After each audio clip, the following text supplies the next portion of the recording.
Olá, alunos! Como vocês estão? Tudo bem? Eu sou a professora Renata, de Língua Portuguesa, e mais uma vez com vocês.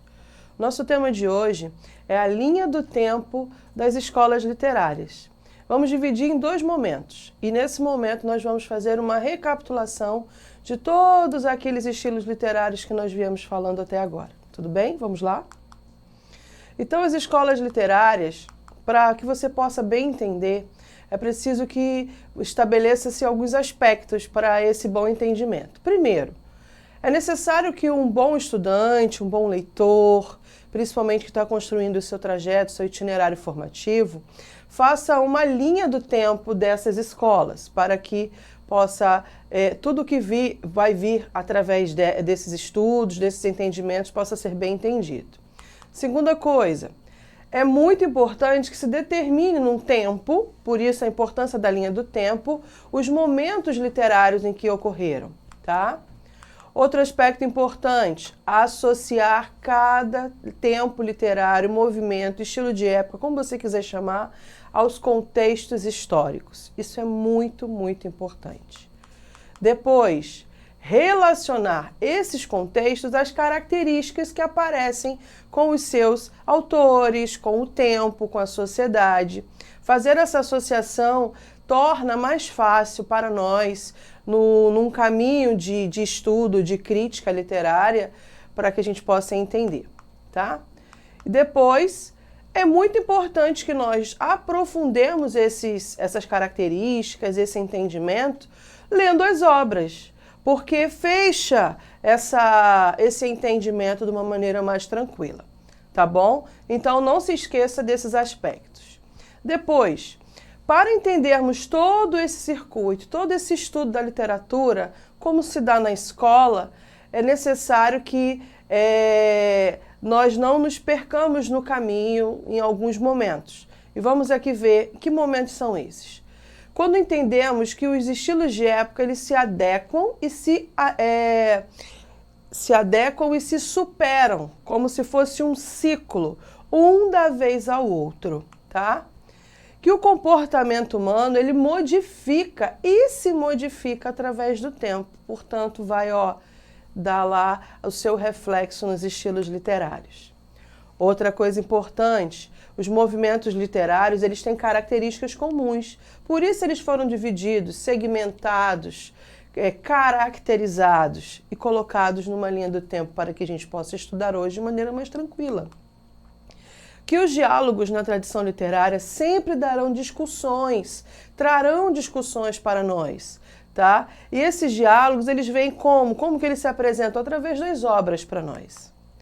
Depois, falando em obras, nós temos sempre que ter o que em mente?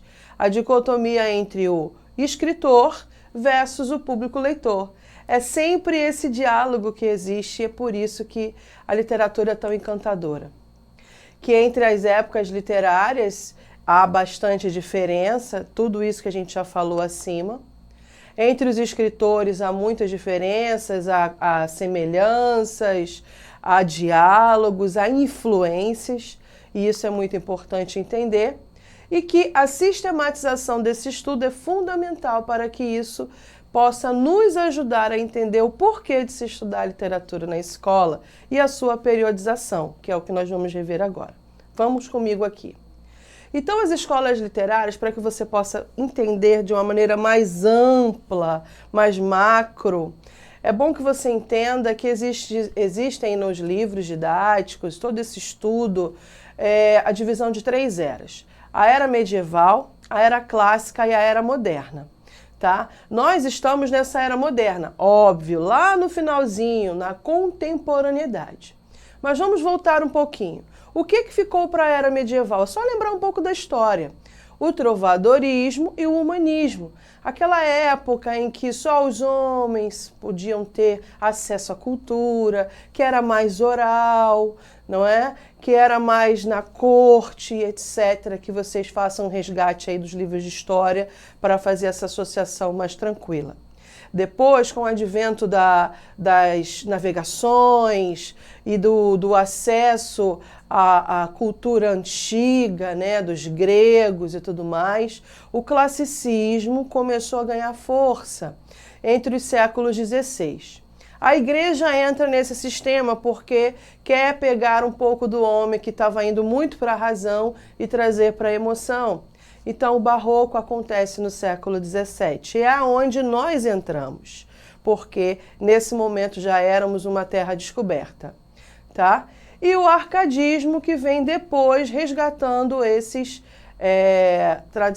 tradições clássicas. Então, vejam, era medieval, 2 períodos, era clássica, 3, e todos os outros para a era moderna. E quais são esses outros?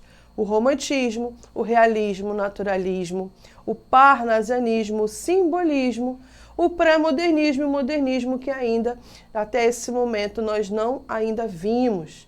Vamos deixar mais para frente. Então, isso aqui é um apanhado geral, uma visão mais macro dessa linha do tempo, que é isso que é importante nessa aula de hoje. E no Brasil, professora, como que isso aconteceu? No Brasil houve uma certa divisão também. Então, como éramos colônias de Portugal, foi bem interessante ser dividido, segundo os estudiosos, em era colonial e a era nacional. E o que ficou para ela a era colonial? O quientismo, que foi aquele momento em que os jesuítas chegaram, catequizaram os índios, escreviam, descrevendo a terra, então não era bem textos literários assim, com poemas e tal. Tinha a poesia, tinha o lírico, mas era em prosa. Depois veio o barroco. Aí sim, o barroco é que isso ganha forma, ganha um jeito de texto literário, de cultura que começa a se enraizar nessa terra nova que foi descoberta em 1500. O arcadismo foi um resgate do que ficou lá na Europa e dessas tradições clássicas que o Brasil começa a experimentar. E nesse período de transição ocorre aí um boom, assim, vamos dizer, cultural.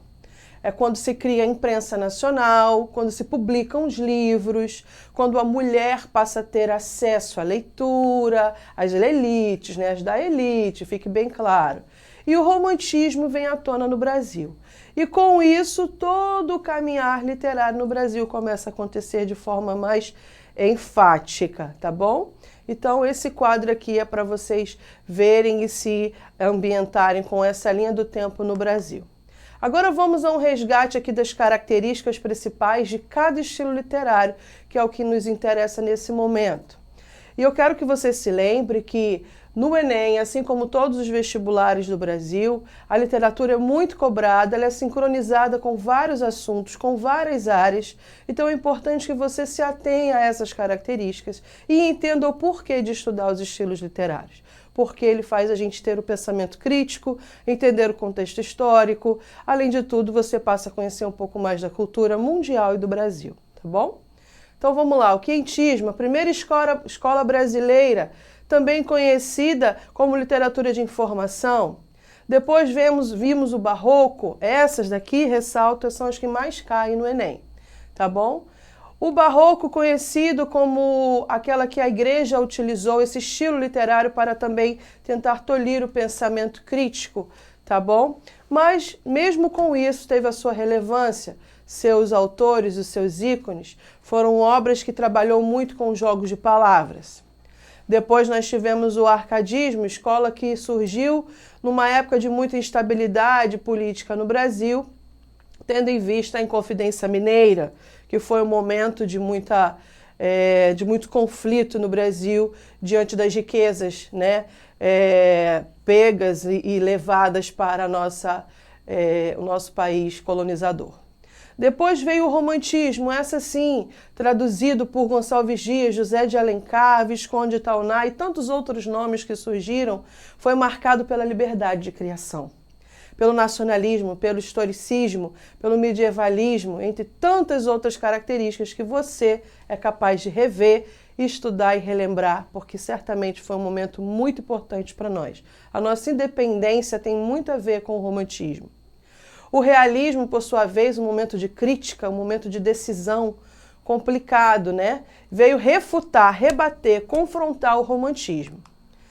E o naturalismo, o que é esse naturalismo? É o exagero do realismo, é um desdobramento desse estilo literário chamado realismo. Foi meio que simultâneo, muito forte na Europa, aqui no Brasil também com as suas influências, tá bom? O Crime do Padre Amaro na Europa, o Primo Basílio, aqui a grande obra do Aloísio de Azevedo, O Cortiço, tá bom? O Mulato, que foi que inaugurou essas obras no Brasil. Logo em seguida, o parnasianismo, que refutou as ideias subjetivistas do romantismo e trouxe para a poesia a objetividade, o oculto à forma, um pouco influenciado pelos clássicos de outrora.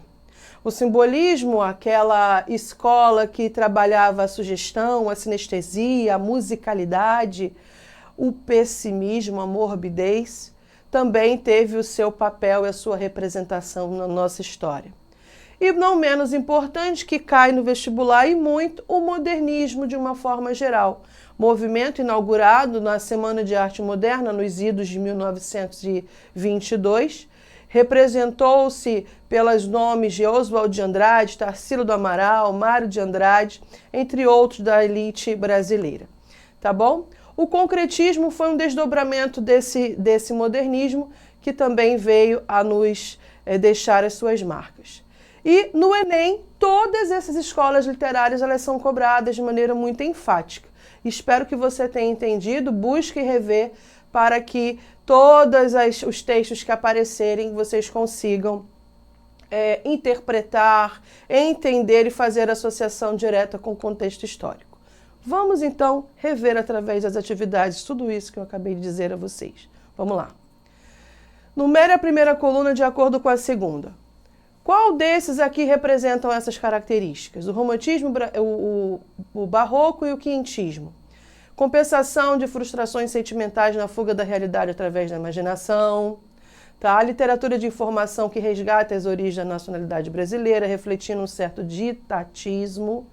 Tá? O reconhecimento da realidade através dos sentidos, revelando uma preocupação com aspectos religiosos, a utilização da linguagem metafórica para expressar sentimentos individuais e culto à nacionalidade.